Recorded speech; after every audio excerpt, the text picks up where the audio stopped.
Man, my first editorial in a long while. Maybe my first story will be something cool like Konami turning the break room into labor camps, or maybe someone finally found out when Half-Life 3 comes out. Just so long as it's not a Pokemon Go story. Crap.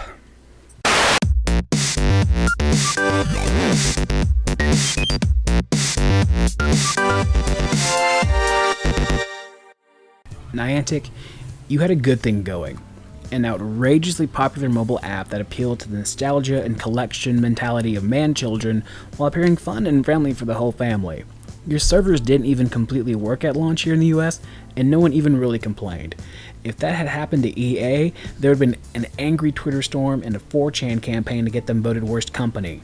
Again. Despite that, the Pokemon Nostalgia Shield isn't seeming as effective these past few days. First, your step feature doesn't work due to some bug. You then, without telling anyone, remove that feature completely rather than fixing it and disable sites that were then doing your job for you.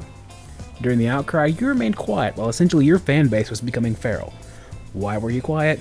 Your reason is, and I quote, "We want you to know that we have been working crazy hours to keep the game running as we continue to launch globally. If you haven't heard us tweeting much, it's because we've been heads down working on the game." You couldn't have an intern jump on Twitter and say, "Taking down 3-step feature to fix. We'll be back with improvements. #communication." Literally, me writing that took about 2 minutes. Working hard is not an excuse, especially when it comes to community-driven games like these that depend on you keeping the fans happy. I understand. People would complain if you changed the intro screen from Gyarados to Wailmer because first gen is only gen. But at least communicate that you are making changes. Now, you rolled out another tweak with making Pokemon harder to catch. Now, if this was just an update on its own without all the previous BS, I would actually encourage it. It would bring back memories of playing the original games on the Game Boy when it could take tens of Pokeballs to catch the harder ones. But the fact you decided to jump this on people just after all the previous shenanigans is getting ridiculous. And guess what? The people playing your game had to find out on their own and ask the community if this is happening to other players. Seriously, get Niantic intern number 2 to stop playing Pokemon Go for 2 seconds and post a tweet. "Hey, monsters are going to be harder to catch to make capture more rewarding. #sharing is caring."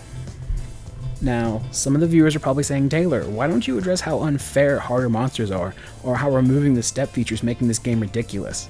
Well, random straw man argument, this focus here isn't if these changes are fair. The issue here is Niantic isn't telling the community that are playing a community-based game that changes are coming to the game that will affect, wait for it, the community. If this video gets enough love, I may talk some of the other members into a podcast about the new changes, but right now the focus is on how Niantic has as much tweeting skill as Ronald Reagan, which is none because Ronald Reagan is dead. Companies like Blizzard, Riot, and other group-based games keep the lights on solely from their player base just like you. Do you think Blizzard could have nerfed Torbjorn or Widowmaker without telling the community first? Do you know how angry League of Legends players would get if Aurelia got a nerf and weren't told about it? Do you know how mad I would personally get if Digital Extremes nerfed Saren again and not tell me? I would have a straight up one-man riot on r/Warframe. You are rightfully in the mess you are in because you didn't communicate what you were doing. Don't try to communicate more like you said in your press release, actually do communicate more. You are incredibly lucky you are getting to work on one of the most recognizable and nostalgic franchises in gaming history, and that has shielded you so far. But the brand you are working on will only afford you so much leeway with fans. Eventually, the Pokemon paint job won't stop players from getting fed up with your lack of communication and lack of fan engagement, and you'll end up becoming the mobile version of Evolve. Oddly enough, that last joke isn't relevant because Evolve went free to play and got people to come back. Whatever, I'm off to get a shiny Typhlosion. And now, some Overwatch gameplay courtesy of Taylor.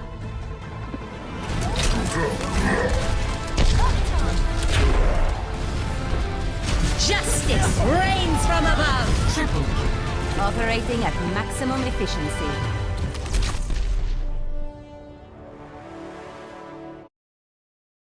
So, after a lot of thinking, I decided that we were going to try to bring back a fan favorite for this Left 4 Dead 2 video, None of you know who I am. Nobody. Not a single person. And Wait.